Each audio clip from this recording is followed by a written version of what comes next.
I extend my warmest wishes to all Muslims in Ghana and all over the world. Eid Mubarak. Assalamu alaikum wa rahmatullahi ta'ala wa barakatuh.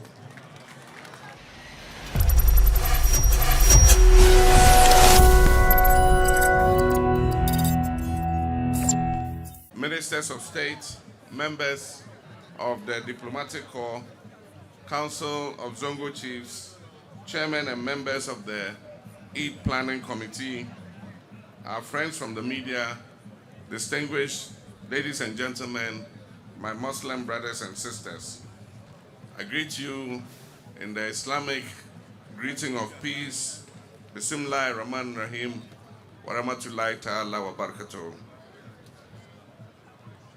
It is with a heart full of joy and humility that I stand before you here today, marking my first Eid al-Fitr celebration with you since I became president for a second time. The spirit of sacrifice, discipline, and compassion you have demonstrated during the holy month of Ramadan embodies the values we all strive for in building a prosperous and just country. Today is a day of joy, thanksgiving, and renewal of faith.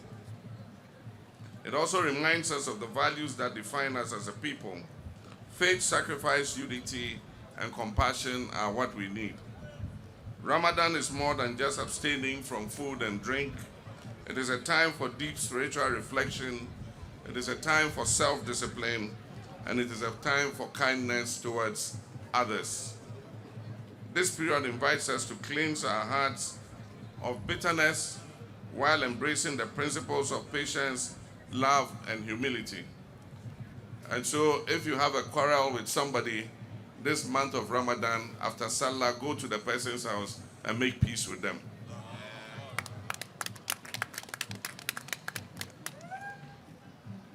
Ghana is a nation blessed with religious harmony. We have built a society where Christians and Muslims coexist peacefully with other religions. We share in each other's celebrations, we support one another in times of need, and we work together for the progress of our nation. This is a blessing we must never take for granted. The Holy Prophet Muhammad sallallahu alaihi wasallam teaches us that the greatest amongst us are those who promote peace for others. Ghana's development will not be determined by our divisions, but by our unity. I therefore urge all Ghanaians, especially our religious leaders, our community elders, and our youth, to keep fostering peace and understanding amongst us. Let us reject division, let us reject hatred, and let us reject intolerance. The Ghana we desire can only be built through collaboration and mutual respect. Our Muslim communities have made significant contributions to Ghana's development, and I would like to take this opportunity to commend you for your efforts. From education and healthcare to business and governance, the impact of our Muslim brothers and sisters is evident everywhere. Our Zongo communities remain centers of entrepreneurship, trade, and cultural enrichment. However, we must do more to ensure that the development in our Muslim communities is balanced and catches up with the rest of the country.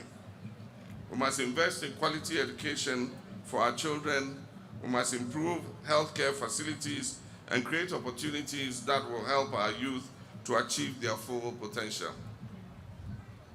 Education remains the most powerful tool for change, and I want to encourage our Muslim youth to embrace it fully. Education is our opportunity for social mobility. Islam itself teaches us that seeking knowledge is a lifelong duty for every Muslim. The future of Ghana hinges on our ability to equip our young people with the right skills and the mindset to thrive in a constantly changing world.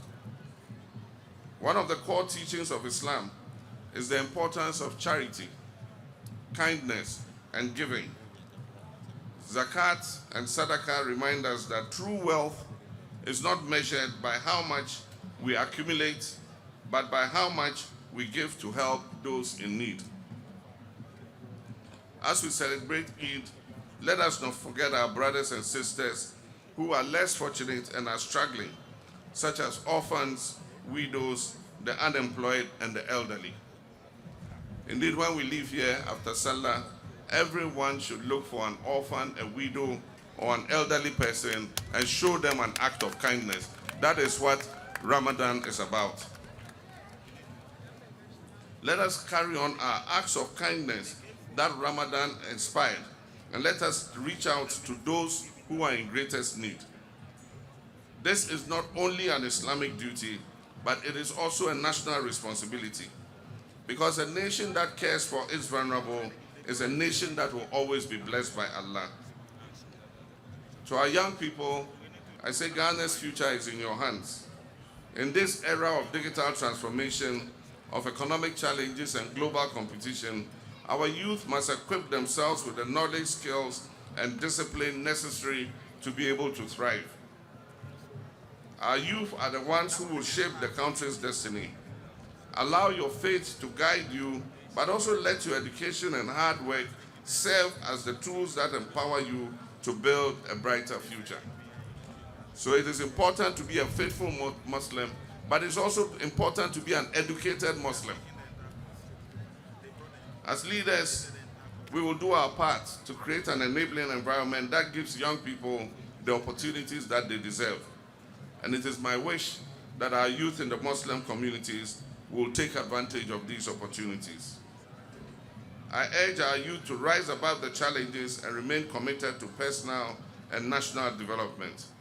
Ghana needs you now more than ever before. As we celebrate the culmination of a month of devotion with 2 days of Muslim holidays, as I promised, I reaffirm my commitment to the social contract I have made with you, the Muslim community, and the people of Ghana. This year, the additional holiday has worked very well. My information is that our brothers of the Al-Sunnah wal Jama'ah denomination held their prayers yesterday. Today, the National Chief Imam is holding the national prayers for the Salah holiday. And tomorrow, I hear there's a denomination in Tamale that are going to say their prayers on Tuesday. So the additional holiday has given everybody a holiday, whichever day you decide to pray. My brothers and sisters, my promises are not just words. They represent a solemn commitment to enhance the lives of every Ghanaian, irrespective of their background or their faith. We will focus on education, healthcare, job creation, and infrastructure development, ensuring that everyone shares the benefits of our nation's progress. Finally, I must address a deeply troubling issue: the illegal construction of buildings in waterways, causing flooding and extensive destruction of property. As we know, the rains are about to start, and already we can see flooding because people have built and blocked the rivers, and so the rivers have nowhere to go but to back up. This reckless disregard for planning, regulations, and environmental safety is a major contributor to the devastating floods that continue to plague our communities. I'm aware of instances where private businesses, colluding with some chiefs, are turning water retention areas, Ramsaya sites, into built-up zones. Let me be clear, this must stop. Those structures will be pulled down. We will not allow a few selfish individuals to endanger the lives and livelihoods of countless others. The law will be enforced, and those who flout it will face the consequences. My brothers and sisters, building a better Ghana requires collective effort and shared responsibility. Let me also reiterate that the celebration of Eid al-Fitr is one that should be done with peace and dignity. Unfortunately, in the past, reckless riding, reckless driving has led to unfortunate loss of life. And I want to say, no one must die in the celebration of Eid. No one must die at the end of the celebration of the holy month of Ramadan. And so I'm going to caution our young people who drive their cars recklessly and ride their motorbikes recklessly. I've asked the police to look out for you. And if you ride recklessly or drive recklessly, we'll arrest you.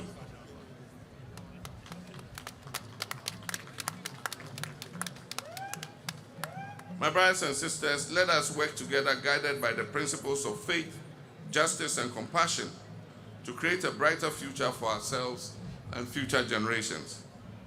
May Allah bless our nation and guide us on the path of peace and prosperity. And on this day, I want to take the opportunity once again to call on our brothers and sisters in Boko to give peace a chance.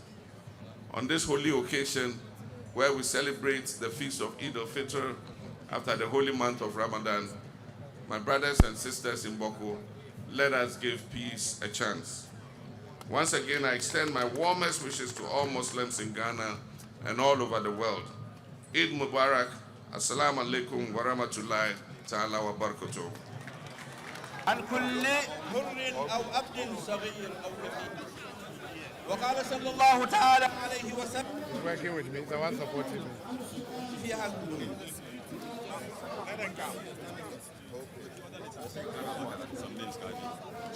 One that has to join. على كل مسلم قادر